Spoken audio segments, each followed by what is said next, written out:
मनोरंजन, मनोरंजन, मनोरंजन। वाह वाह! मनोरंजन? कितना मनोरंजन? अरे अरे, इतना मनोरंजन? हाँ हाँ, इतना मनोरंजन। ऐसा लगता है कि अखिल ब्रह्मांड मनोरंजन में ही रचा बसा है। मनोरंजन क्या है? अरे भाई, मनोरंजन माने मन का रंजन, मनोरंजन माने आनंद, और आनंद तो सबकी अभिलाषा होती है। संपूर्ण सृष्टि में कौन है जो आनंद की कामना नहीं करता? मानव की तो बात ही छोड़िए, जरा नज़र उठाकर देखिए, हर एक जीव जंतु आनंद की खोज करते और आनंद का भोग करते नजर आएंगे। जरा और गहरे में विचार करिए, आप पाएंगे कि आनंद ही सृष्टि का मूल कारण है और आनंद ही सृष्टि का परम उद्देश्य है। तभी तो मानव ने परमानंद की प्राप्ति को जीवन का अंतिम लक्ष्य कहा, इसे सत्य कहा, शिव कहा और सुंदर कहा। लेकिन मानव, चूंकि वह सृष्टि का अनोखा प्राणी हुआ, इसलिए उसने इस प्रकृति प्रदत्त आनंद को अपना एक अलग नाम दे दिया। मानव ने इसे मनोरंजन बना दिया। अब चूंकि मानव ठहरा समझदार और ज्ञानवान प्राणी, इसलिए उसने मनोरंजन के नए नए तरीके बना डाले, नई नई खोजें कर डाली। और बड़ी बात तो ये कि मनोरंजन पर अनुसंधान आज भी अनवरत जारी है। मानव मनोरंजन के लिए और अपने निजी मनोरंजन के लिए सबको और सब कुछ को अपना शिकार बना लेता है।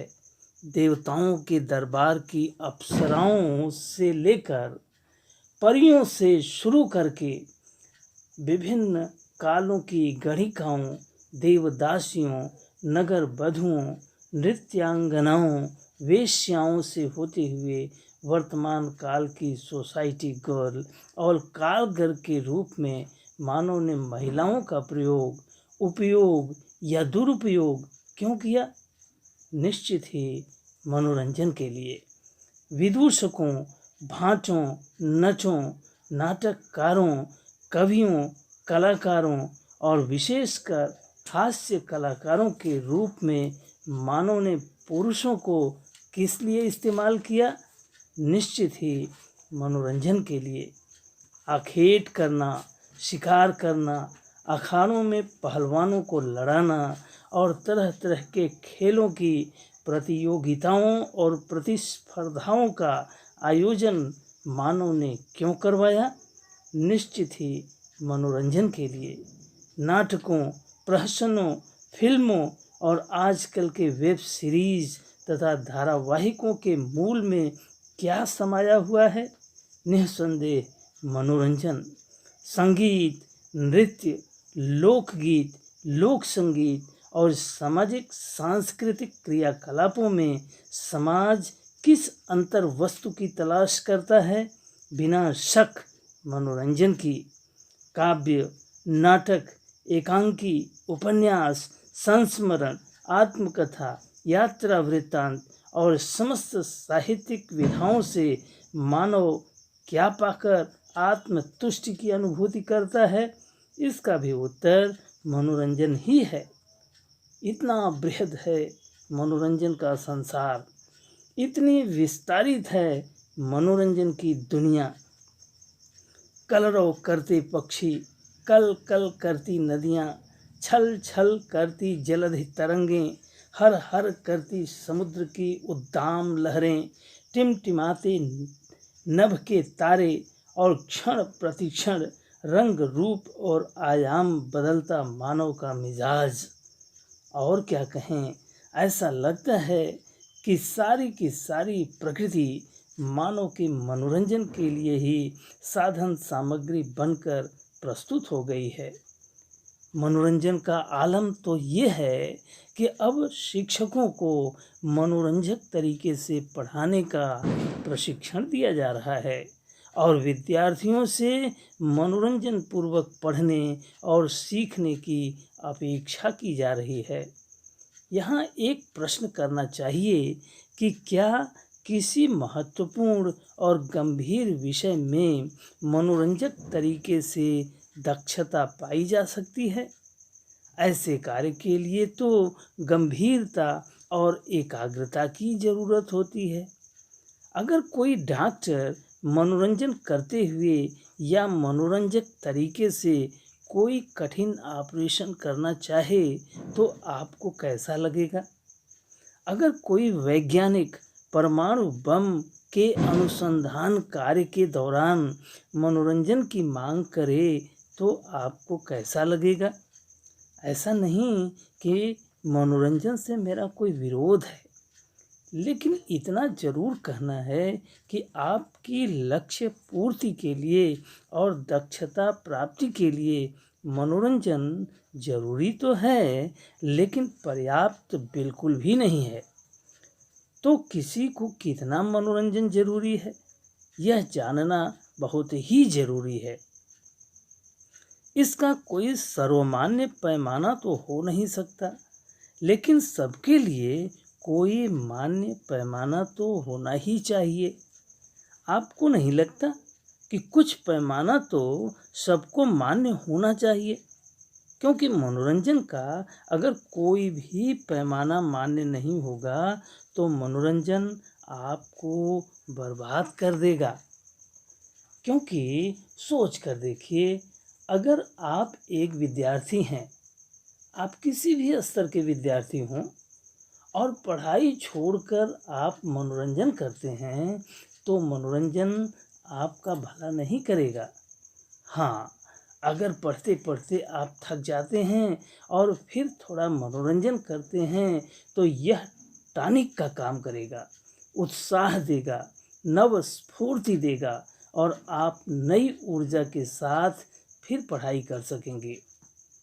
अगर आप एक व्यापारी हैं, छोटे या बड़े व्यापारी की बात नहीं, छोटे दुकानदार हों, सेल्समैन हों या कल कारखाने के मालिक हों, अगर आप अपना काम छोड़कर मनोरंजन करते हैं तो यह मनोरंजन आपका भला नहीं करेगा।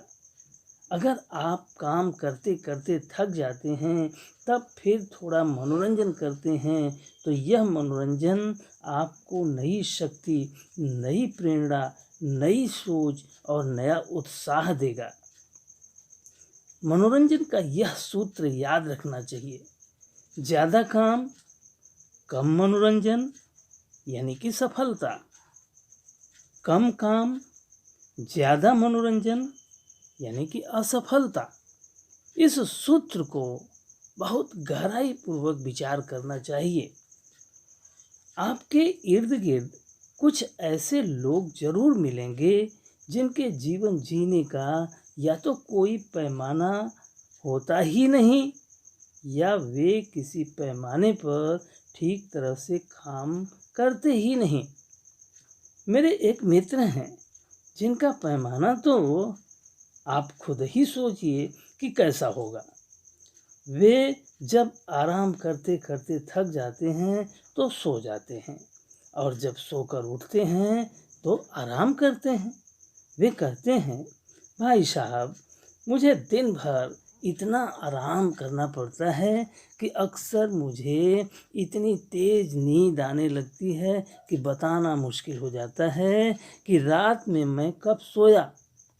क्या करूं, मुझे इतना आराम करना पड़ता है कि कुछ करने का समय ही नहीं मिलता। क्या पैमाना है?